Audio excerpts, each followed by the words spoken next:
AIADMK MLA Saravanan அளித்த புகாரின் பேரில் குபத்தூர் போலீசார் தற்போது சசிகலா மற்றும் எடப்பாடி கே பழனிசாமி ஆகியோரின் மீது வழக்கு பதிவு செய்திருக்கிறார்கள். இது தொடர்பான கூடுதல் விவரங்களை அளிப்பதற்காக நம்முடைய செய்தியாளர் குதுப்தீன் தொலைபேசி வாயிலாக இணைந்திருக்கிறார்.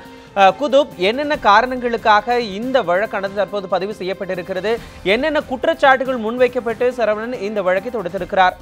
கூடுதல் விவரங்களை சொல்லுங்க குதுப். மனோஜ், கடந்த 8 நாட்களாக அதிமுக எம்எல்ஏக்கள் காஞ்சிபுரம் மாவட்டம் கூவத்தூரில் உள்ள தனியார் விடுதியில் தங்க வைக்கப்பட்டிருக்கின்றனர். இந்த விடுதியில் இருந்து மதுரை தெற்கு எம்எல்ஏ சரவணன் அவர்கள் 4 நாட்களுக்கு முன்பு தப்பிச் சென்றதாக ஊடகங்களுக்கு பேட்டி அளித்திருந்தார். அவர் முதலமைச்சர் ஓ பன்னீர்செல்வம் அணியில் இப்போது இணைந்திருக்கிறார். அவர் டிஜிபி அலுவலகத்தில் கொடுத்த புகாரின் அடிப்படையில் இந்த நடவடிக்கை எடுக்கப்பட்டிருக்கின்றது. அவர் கொடுத்த புகாரில் ஆட்களை கடத்தி வைத்திருப்பதாகவும் மிரட்டுவதாகவும் புகார் தெரிவித்திருந்தார். டிஜிபி அலுவலகத்திலிருந்து காஞ்சிபுரம் மாவட்ட எஸ்பி வழியாக கூவத்தூர் இன்ஸ்பெக்டர் லாமக் எட்வர்டுக்கு இந்த புகார் மீது நடவடிக்கை எடுக்க கோரி கேட்கப்பட்டிருந்தது. அந்த அடிப்படையில் எட்வர்ட் இன்ஸ்பெக்டர் அவர்கள் எஃப்ஐஆரை முதல் தகவல் அறிக்கையை பதிவு செய்திருக்கின்றனர். தற்போது மதுராந்தகம் டிஎஸ்பி எட்வர்ட், அவருடைய பேரும் எட்வர்ட், அவர் தற்போது விடுதிக்குள் சென்று அங்கு இருக்கக்கூடிய எம்எல்ஏக்களுடன் இது தொடர்பாக பேசிக் கொண்டிருக்கின்றார், விசாரணை செய்து கொண்டிருக்கின்றார். உண்மையிலேயே எம்எல்ஏ சரவணன் கொடுத்த புகாரில் முகாந்திரம் இருக்கிறதா என்பது தொடர்பாக விசாரணை நடத்தி வருகிறார். மனோஜ், குதுப், இந்த புகாரின் பேர்ல என்ன விதமான நடவடிக்கை எடுப்பதற்கான வாய்ப்புகள் இருக்கிறது? என்னென்ன பிரிவுகளின் கீழே வழக்கு பதிவு செய்யப்பட்டிருக்கிறது? இது தொடர்பான ஏதாவது தகவல்கள் உங்ககிட்ட இருக்கா? ஆட்கடத்தல் மற்றும் மிரட்டல் என்ற அடிப்படையில் வழக்கு பதிவு செய்யப்பட்டிருக்கிறது. ஆனால் வழக்குக்கான முகாந்திரம் இருக்கிறதா என்பது தொடர்பாக தற்போது காவல்துறையினர் ஆய்வு செய்து வருகின்றனர்.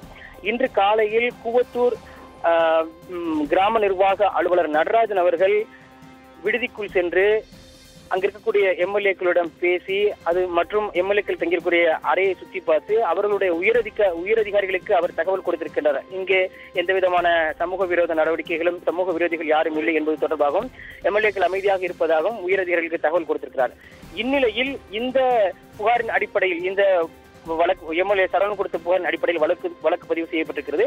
தொடர்ந்து எம்எல்ஏக்களிடம் டிஎஸ்பி எட்வர்ட் அவர்கள் விசாரணை செய்து கொண்டு வருகிறார். இங்கு ஏதாவது நீங்கள் கடத்தி வைக்கப்பட்டிருப்பதாக சொல்கிறீர்களா என்பது தொடர்பாக மற்ற எம்எல்ஏக்களிடம் அவர் விசாரணை நடத்தி கொண்டிருக்கிறார். மனோஜ், குதுப், மதுரை மேற்கு தொகுதியினுடைய எம்எல்ஏ சரவணன் மட்டும்தான் இந்த புகாரை அளித்திருக்கிறாரா, அல்லது அதிமுகவினுடைய வேறு யாராவது சட்டமன்ற உறுப்பினர்களும் சேர்ந்து இந்த புகாரை தெரிவித்திருக்கிறார்களா? குதுப், சரவணன் கொடுத்த புகாரின் அடிப்படையில் மட்டும்தான் தற்போது நடவடிக்கை எடுக்கப்பட்டு வந்து கொண்டிருக்கின்றது. காவலர்கள் விசாரணை நடத்தி கொண்டிருக்கின்றார்கள். இது மற்றவர்கள் கொடுத்த புகார் தொடர்பாக இதுவரை நடவடிக்கை கிடையாது. சரவணன் கொடுத்த புகாரின் அடிப்படையில் மட்டும்தான் இந்த நடவடிக்கை எடுக்கப்பட்டு வருகிறது. மனோஜ், குதுப், நீங்கள் குறிப்பிட்டதை போல இந்த புகாரின் மீது என்ன விதமான முகாந்திரம் இருக்கிறது என்பது தொடர்பான விசாரணை தற்போது ஆரம்பிக்கப்பட்டிருக்கிறது அந்த கூவத்தூர் பகுதியில். அதற்கு முகாந்திரம் இருக்கும் பட்சத்தில் என்ன விதமான நடவடிக்கைகள் எடுப்பதற்கான வாய்ப்புகள் இருக்கிறது? ஒருவேளை முகாந்திரம் இல்லை என்றால் அந்த வழக்கு என்ன விதமான கோணத்தில் போக இருக்கிறது? குதுப், நிச்சயமாக அரசியல் தொடர்பான நடவடிக்கை என்றுதான் இங்கு இருக்கக்கூடிய அதிமுக நிர்வாகிகளிடையே கருத்து தெரிவிக்கப்படுகிறது.